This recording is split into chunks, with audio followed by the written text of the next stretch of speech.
Est-ce que les défenseurs de l'écologie sont toujours, eux, des démocrates aussi? C'est-à-dire qu'on a une augmentation de la brutalité des rapports humains et parallèlement, on a un discours qui consiste à dire face à un enjeu qui est un enjeu vital, il y a certaines libertés qu'on peut se permettre de suspendre. On est perdant des deux côtés, non? Alors, ça dépend qui vous appelez les défenseurs de l'écologie. Si on pense à l'écologie politique historique, je vais prononcer un mot qui ne va pas leur faire plaisir, mais je les trouve terriblement naïfs. Je les trouve naïfs et parcellaires. Naïfs parce qu'ils s'imaginent, il suffit de regarder l'histoire pour se dire que la décrue des ressources, ça va pas juste être un truc simple à gérer, il n'y a qu'à faucon et qu'est-ce qu'on attend pour. Ça pose 1 milliard de problèmes sociaux, d'organisation, d'aménagement du territoire, etc. Prenons l'aménagement du territoire. On a mis 2 siècles à faire un pays urbanisé, dépendant des camions pour se nourrir, dépendant de l'agriculture intensive pour se nourrir, etc. Est-ce qu'on va changer ça en une semaine? Pas une seconde. Comment est-ce qu'on fait pour réaménager le territoire avec beaucoup plus de monde à la campagne et beaucoup moins de monde en ville? C'est une modification profonde des emplois, c'est pas juste il y a qu'à faucon. Est-ce que tous les gens qui sont en ville, dans un bureau ou le cul dans un canapé comme nous, sont prêts à retourner biner la terre? Je ne sais pas. En tout cas, c'est pas aussi simple que ça.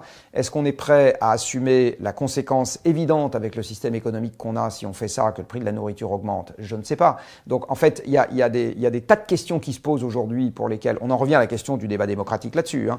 Un débat démocratique, ça s'instruit. C'est-à-dire que dire aux gens est-ce que vous êtes pour ou contre, si on n'a pas instruit le dossier à l'avance, on en sort du gloubi-boulga et rien d'exploitable. C'est le rôle des médias, voilà. Ça s'appelle la délibération. Et non, c'est le rôle de la technostructure sous-jacente aussi, instruire les dossiers. C'est-à-dire qu'il faut des gens pour faire des calculs, poser des questions, faire des hypothèses, faire des suggestions, regarder les éventualités, etc.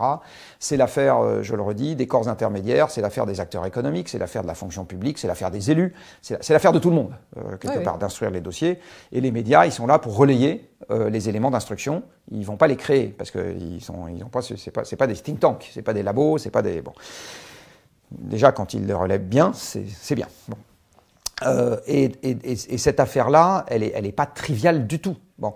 Et on rend un mauvais service à la collectivité en présentant ces débats comme des débats triviaux dans lesquels il n'y a que des solutions évidentes à appliquer et il n'y a que des abrutis pour ne pas le faire. Ce que j'entends, et ce sera peut-être la conclusion de cette discussion, c'est qu'il y a encore énormément de travail extrêmement précis de la part de tous et que, mine de rien, pendant ce temps-là, on ne change rien, mais on va rester sur la... Vous êtes souvent pessimiste, on va rester sur la phase positive. Je suis pas d'accord. On va conclure qu'il y a quand même du progrès. On va devoir avancer en marchant, comme dirait l'autre. C'est-à-dire qu'il y a des domaines dans lesquels on a déjà les grandes lignes.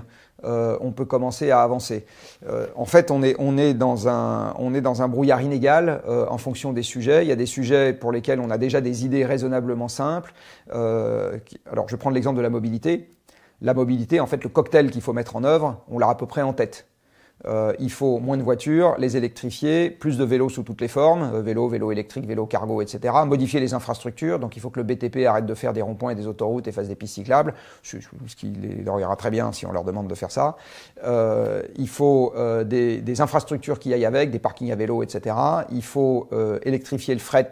Dans le domaine de la mobilité, par exemple, les solutions techniques, l'architecture d'ensemble, etc., la façon dont il faut s'y prendre à urbanisme constant, et puis après, de toute façon, ça peut suivre la modification de l'urbanisme, c'est beaucoup plus clair, par exemple, que comment est-ce qu'on modifie le dialogue social dans un monde dans lequel on a un conflit croissant entre consommation et environnement, par exemple. Donc, je ne dis pas qu'on ne peut rien faire. Ce que je dis, c'est qu'il faut à la fois commencer à avancer là où on commence à avoir des idées claires, et puis dans le même temps, investir considérablement plus de moyens intellectuels dans la façon de construire quelque chose d'un peu cohérent. Parce que, pour finir sur la démocratie, c'est quand même plus facile aux gens, quels qu'ils soient, d'accepter un ensemble cohérent dans lequel ils voient où ils sont eux, que d'accepter un slogan. Je veux dire, un slogan, on ne comprend pas où on en est. Alors, pour finir par où on a commencé, dans le résultat du calcul, 4 vols dans une vie, les gens voient très bien où ils sont eux. D'accord ? Là, en l'occurrence, ça les chatouille un peu, mais ils voient très bien où ils sont eux. Alors ça, c'est la partie, j'ai envie de dire, punitive ou coercitive, ou etc. Il y a aussi des tas de parties où on peut leur montrer où ils sont eux, qui sont plus positives. Par exemple, les emplois qui vont être nécessaires. Dans le cadre du plan de transformation de l'économie française, on a eu des dialogues très intéressants avec les syndicats, où on a commencé à discuter, encore une fois, d'un des trucs qui me paraît totalement crucial dans cette histoire, c'est comment on traite les perdants, comment on organise la mutation de l'emploi, comment on organise la mutation des compétences, etc. C'est vraiment un truc central. Et on ne s'est pas du tout fait accueillir à coups de tomates pourries. Il y a eu un dialogue insuffisant, mais qui a commencé à se nouer, qui est intéressant. Et c'est évident que c'est d'autant plus facile aux gens d'accepter une construction collective dans laquelle ils vont devoir faire des efforts, s'ils identifient clairement, le bénéfice qu'on en retire. Et il faut rappeler que dans les bénéfices essentiels, il y a la paix et la stabilité, et on l'oublie parce qu'en ligne de pente, on va perdre tout ça. On ne mesure pas bien ce que ça veut dire, mais je pense quand même que c'est... Et la deuxième chose qu'on peut y gagner, c'est des projets collectifs, une forme de fierté à avoir fait des choses, un emploi dont on voit une forme de pérennité, une utilité sociale. Les gens sont sensibles au fait d'avoir une utilité sociale, c'est évident, sinon il n'y aurait pas d'infirmières. Donc voilà, donc je pense qu'on a un certain nombre de choses et il faut réfléchir avec les atouts qu'on peut en retirer et les efforts qu'on va devoir faire.